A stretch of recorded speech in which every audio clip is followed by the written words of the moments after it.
राजा विक्रमादित्य एक दिन शिकार खेलने जंगल गए। उनका घोड़ा जंगल की पगडंडियों पर दौड़ रहा था और तभी उनकी नजर एक अद्वितीय हिरण पर पड़ी।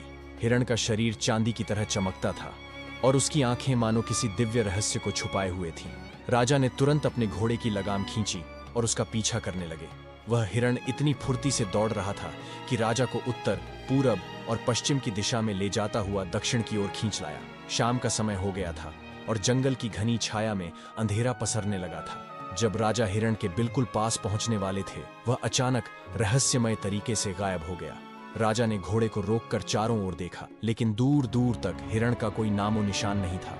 उन्हें एहसास हुआ कि वह बहुत दूर आ चुके हैं और जंगल का यह हिस्सा उनके लिए बिल्कुल अनजान है। चारों ओर केवल पेड़ों की घनी कतारें थीं और हल्की हल्की हवा के साथ पत्तों की सरसराहट सुनाई दे रही थी। राजा को रास्ता नहीं सूझा, लेकिन उन्होंने हार नहीं मानी। थोड़ी देर सोचने के बाद उन्होंने एक ऊंचे वृक्ष पर चढ़कर दूर दूर तक देखा।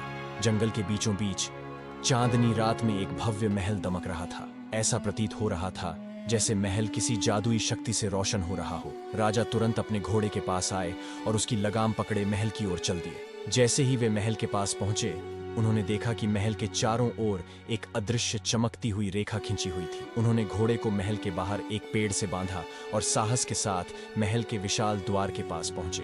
द्वार अपने आप धीरे धीरे खुल गया। अंदर प्रवेश करते ही उन्हें 4 सुंदर और आलीशान कमरे दिखाई दिए। पहले कमरे में विविध प्रकार के स्वादिष्ट व्यंजन रखे हुए थे। राजा को भूख लगी थी तो उन्होंने तुरंत वहां भोजन ग्रहण किया। दूसरे कमरे में सोने के 4 बड़े बड़े बिस्तर सजे हुए थे। कमरे की दीवारों पर सुनहरी नक्काशी की गई थी और चारों ओर एक सुखद सुगंध फैली हुई थी। राजा को थकान महसूस हो रही थी तो उन्होंने सोचा कि थोड़ा विश्राम कर लेते हैं। तीसरे कमरे में उन्होंने प्रवेश किया तो वहां उन्होंने देखा कि हीरे, जवाहरात और सोने चांदी की अशर्फियों का ढेर लगा हुआ था। यह दृश्य देखकर राजा चकित रह गए। चौथे कमरे में पहुंचते ही राजा को ठिठकना पड़ा। कमरे में मानव कंकाल बिखरे पड़े थे और वहां से भयानक दुर्गंध आ रही थी। राजा ने तुरंत उस कमरे का दरवाजा बंद कर दिया और वापस दूसरे कमरे में लौट आए। मध्य रात्रि का समय हो चुका था। राजा गहरी नींद में थे कि अचानक उन्हें महल के ऊपर से एक हल्की सी गड़गड़ाहट सुनाई दी। उन्होंने खिड़की से बाहर झांका और देखा कि आसमान से एक चमकता हुआ उड़न खटोला नीचे उतर रहा है। उड़न खटोला महल की छत पर आकर रुका। उसमें से 4 सुंदर परियां उतरी। उनके शरीर से प्रकाश की किरणें फूट रही थीं और ऐसा लग रहा था मानो चांद की रोशनी भी उनके सौंदर्य के आगे फीकी पड़ गई हो। परियां महल के अंदर आईं और राजा के बंधे हुए घोड़े को देखकर समझ गईं कि महल में कोई अतिथि आया है। चारों परियां मुस्कुराते हुए कमरे में दाखिल हुईं और सोते हुए राजा को देखकर प्रसन्न हो उठीं। राजा उनकी सुंदरता देखकर मंत्रमुग्ध हो गए। परियों ने राजा की सेवा में कोई कसर नहीं छोड़ी। वे उनके लिए दिव्य पेय और फल लेकर आईं और उनसे बातचीत करने लगी। सुबह होने पर राजा ने परियों से कहा, मुझे अब अपने राज्य लौटना चाहिए। मेरे लोग मेरी प्रतीक्षा कर रहे होंगे। परियों ने यह सुनते ही राजा को रोकने की कोशिश की। उन्होंने कहा, यह महल आपका ही है, यहाँ आपके लिए सब कुछ है, आप यहीं रहिए।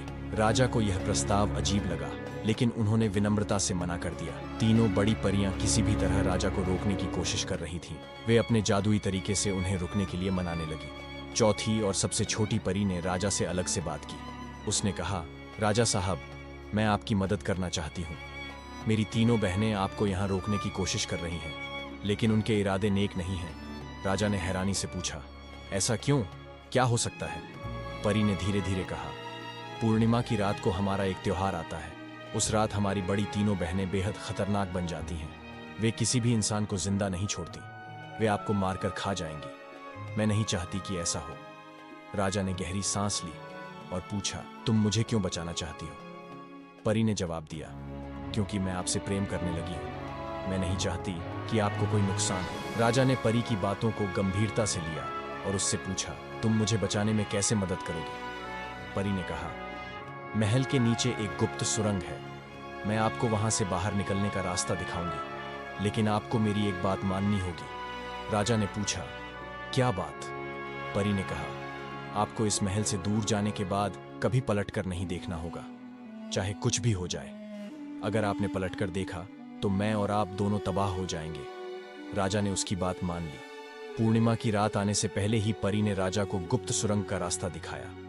जब तीनों बड़ी परियां महल के दूसरे हिस्से में व्यस्त थीं, चौथी परी ने राजा को सुरंग के मुहाने तक पहुंचाया। जैसे ही राजा सुरंग में दाखिल हुए, उन्होंने परी को अंतिम बार देखा। वह उदास थी, लेकिन उसकी आंखों में प्रेम और चिंता साफ झलक रही थी। राजा सुरंग के जरिए महल से बाहर निकल गए। सुरंग के बाहर निकलते ही राजा ने खुद को जंगल के एक किनारे पर पाया। वह तेजी से अपने घोड़े की ओर बढ़े, लेकिन तभी उन्हें पीछे से परियों की आवाजें सुनाई दी। ऐसा लग रहा था कि वे राजा को बुला रही थीं। उनकी आवाजों में दर्द और गुस्सा था। राजा को परी की चेतावनी याद आई, लेकिन एक पल के लिए वे खुद को रोक नहीं पाए और पलटकर देख लिया। जैसे ही उन्होंने पलटकर देखा, चारों परियां एक भयंकर रोशनी में बदल गईं। चौथी परी ने राजा की ओर देखा और मुस्कुराते हुए कहा, आपने मेरी चेतावनी को नजरअंदाज कर दिया। अब हम दोनों को इसकी सजा भुगतनी होगी। अचानक वह रोशनी गायब हो गई और जंगल में फिर से सन्नाटा छा गया। इस कहानी का दूसरा भाग देखने के लिए लाइक और कमेंट करें।